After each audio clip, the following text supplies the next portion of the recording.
کیا آپ جانتے ہیں کہ جب اللہ آپ کا نصیب لکھتا ہے تو وہ اس نصیب میں یہ بھی لکھتا ہے کہ اس تقدیر کو میرے بندے کی دعاؤں کے سوا کوئی بھی نہیں بدل سکتا۔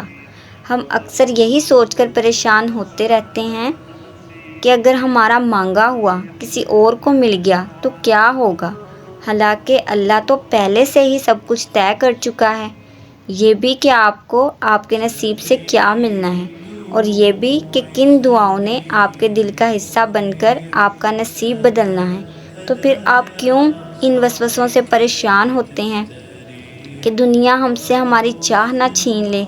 آپ کی دعاؤں کا محافظ تو اللہ ہے، اور اس کی حفاظت میں کسی کا لکھا ہوا کسی دوسرے کو کبھی نہیں مل سکتا۔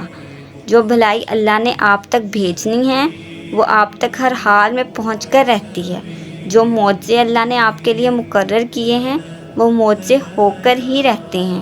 کوئی بھی اس ہونی کو نہیں ٹال سکتا سوائے اللہ کے، جس پر اللہ نے ہمارے لیے پہرے بٹھا رکھے ہیں۔ اسے ہم سے کوئی نہیں چھین سکتا۔ زندگی میں اگر تمہیں کبھی کوئی خواہش ناممکن سی لگنے لگے نا، اور نا امیدی ہونے لگے، صبر کرنا مشکل ہو جائے، تو یاد رکھنا جو تمہیں ناممکن لگ رہا ہے وہ اس کے لیے ممکن ہے۔ نا امید نہ ہونا اور اسی کو تو اس کے کن پر کامل یقین کرنا کہتے ہیں۔ یہی تو آزمائش ہے تمہارے صبر کی۔ اگر اس نے یہ خواہش پوری نہ کرنی ہوتی تو وہ دل سے اس کا خیال بھی نکال دیتا، کیونکہ اللہ کی رحمت کا طریقہ الگ ہے۔ وہ آپ سے انسانوں جیسا برتاؤ نہیں کرتا۔ اس کی رحمت تو بہت بڑی ہے۔ اللہ کا رحم بد سے بدترین حالات میں بھی آپ تک آتا ہے، جیسے آپ سے 1400 سال پہلے آیا تھا۔ اس کی خدائی اس کے غضب سے نہیں بلکہ اس کی خدائی اس کے رحم سے ہے۔ یہ تمام کائنات اس کے رحم سے ہے۔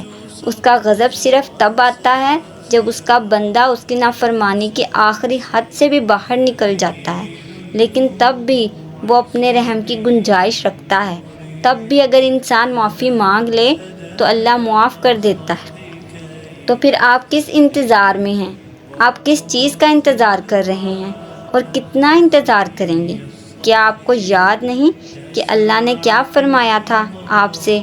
میری رحمت ہر چیز کو اپنے گھیرے میں لیے ہوئے ہے۔